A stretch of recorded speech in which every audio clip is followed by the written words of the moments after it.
There's big changes coming, very big changes coming, and I've been tracking that for some time. So are they working together? Or do we have a Russia-Norway alliance as they're trying to break open portals into the other dimension, or what is going on? And is this a Switzerland-Russian-Norway alliance? Because it was CERN, being at world record levels the night before, was it involved in this Norway spiral? Okay, but the one thing that people are missing, and this is why I don't rule out the Russian rocket right away, and that is the cloud of care. Mm-hmm. Now, most people missed the cloud of care, and even the news did not know what the cloud of care was. Now, on September 19th last year, from the Mars facility, now Mars is the god of war, our new space program is going to be called Ares, which is Mars, which is the god of war. So, even symbolically, we are going to a wartime space program. And Mars is the Mid-Atlantic Regional Spaceport there in Virginia. It's also known as the Wallops Flight Facility. And usually what is launching out of here is, well, actually, there's only been a few launches from there, but they launch Minotaurs, which launch technical attack satellites. TACSATs and CubeSats get launched from Minotaurs out of there. But it came across my notes from Rosalind Peterson over at California Skywatch that there was going to be this other launch called the Cloud of Care. So I began tracking it and following it. And you can see the news reports as I follow it, as it got delayed in its launch and things. So I have that all backed up under Space War News on my site.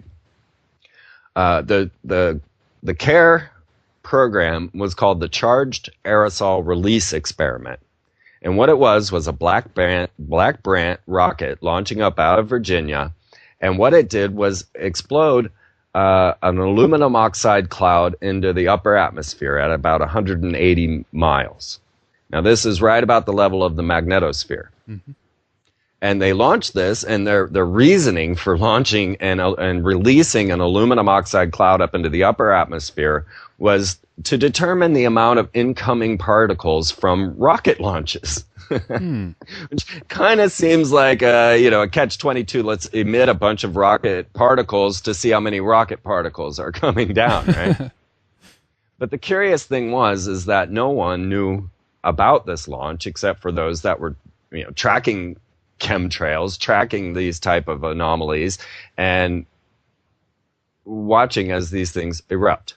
Now, if we could play the news clip that occurred that day from Virginia to show you that the effects were nearly identical to the Norway spiral minus the spiral. Let's cue up the clip and have a listen to that.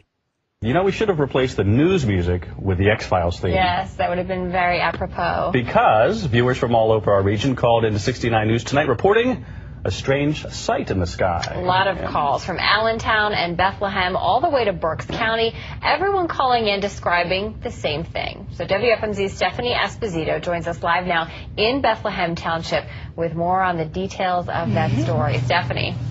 Hi, John and Karen. Well, at first we thought it was a joke, but so many people described it the same way. Many of them believed that what they saw tonight in the skies was a UFO. We were just walking, talking, that sort of thing, and I kind of looked up in the sky. There was a big white, an orb, almost like a tiny planet, and all of a sudden this big ray came out of it, it was all white. And all of a sudden there was a beam that came down from it. It was white and bluish, and then all of a sudden it just looked like the sky sucked it up and the sky just closed. Reports from Bethlehem to Berks County.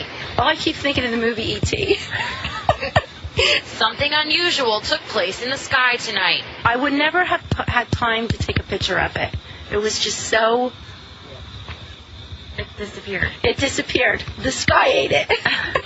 So far, 69 News has not been able to obtain a picture, but we did get multiple witness reports. We've contacted the Lehigh Valley Airport and local communication centers. Everyone said nothing was happening. Now, a lot of times people will hear things like this and they'll say, oh, it was a weather balloon or it was a shooting star. Is there any other explanation? No, that was not a shooting star and it was not a weather balloon.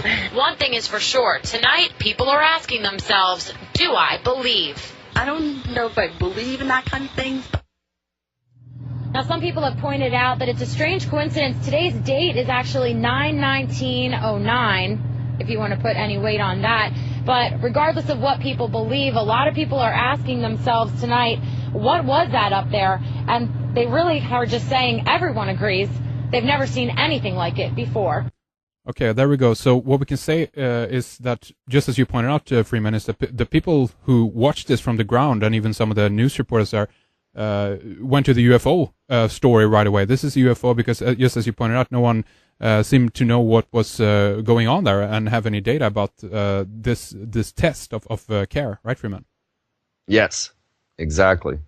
That is the critical issue here too. Is that all right? Now I stood my guns. People kept asking me, "What's the next 9/11? What's the next 9/11?" Of course, this was after my 10/13 prediction, and I'm saying it's asteroids, and people are going, "Well, that doesn't quite fit my worldview. Asteroids, what's going on?" Well, but after UFO or after asteroids, the prediction was that it was going to be alien invasion. And so this was Werner von Braun telling us we're going to have the Red Scare, we're going to have terrorists, then we'll have asteroids, then we'll have aliens. So as I started to track this and we started to watch this same scenario going on back in December of 1999, a large meteor came in over the HARP facility, directly over the facility, exploded in the atmosphere, causing a sonic boom and an earthquake 3 hours later in Anchorage, Alaska, December of 99. So I began to track these things. Sorry, I got lost on the news story. Let's get back to that when we can catch up with the incoming asteroids. Mm-hmm. Okay, so when we're looking at this news story and they're interviewing the people, we start to see that they're describing very much a similar event as the Norway spiral. Many people, when they're looking at the Norway spiral, are asking, what was that black hole that opened up in the sky? Yes. And that this is the reason that they say this is not a rocket. Now, if we go to Richard Hoagland, enterprisemission.com, we see him proving that it was a rocket launch because he finds the rocket trail. But at the same time, he's still not convinced that it was a rocket or a missed rocket launch. So everybody's very confused on this, and I think that because they missed the cloud of care, they don't see the effect beforehand. Mm. Now, what has happened when we're launching an aluminum, and another favorite part of my news article, that news story, is when they go, and this happened on 9/19/09. Some may find significance in this, as if, as if that was news, and as if they knew anything about doing numerology or specific dates. They're obviously not watching Freeman because they didn't know about the cloud of care. So what did they know about 1909, right? I just found that very humorous. But what we find them is describing the very same effects, the bright flash in the sky, opening vortex in the night sky, and a blue beam coming out of this. Now, Dr. Dimfel, who was a lead scientist looking into the Norway spiral, clearly stated that what we were looking at was an aluminum oxide cloud. And what was coming down, the reason it was a blue spiral was that aluminum oxide's chemical formula is sapphires. Mm-hmm. And so we're seeing sapphires reflecting in the sunlight. And that would explain the blue. Yeah. And so what I'm saying is that we have a coupled energy field going on. So we have the rocket launch, which I don't know where it came from, whether it was the Russians did admit to the launch, but then did not connect it to the Norway spiral. Right.